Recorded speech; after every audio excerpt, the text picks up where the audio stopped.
ישראל חזקה מאי פעם, וישראל תמיד חייבת להיות הרבה יותר חזקה מהאויבים שלנו. ולכן אני דוגל בשני עקרונות, התעצמות ועצמאות.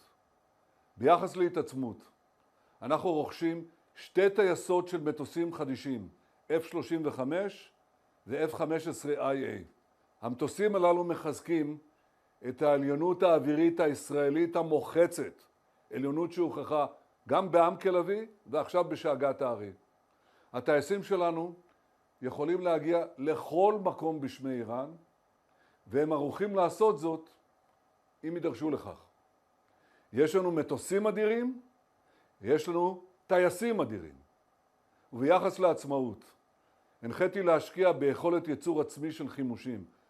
בעשור הקרוב אנחנו נוסיף 350 מיליארד שקל לתקציב הביטחון, וזאת כדי לייצר את החימושים הללו בארץ ולא להיות תלויים בחוץ לארץ.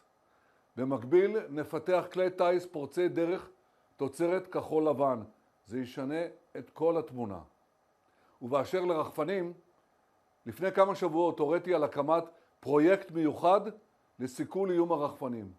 וכבר היום יוצג לי דוח התקדמות בנושא. זה ייקח זמן, אבל אנחנו על זה. אנחנו נמשיך להבטיח את עליונות ישראל בכל הזירות.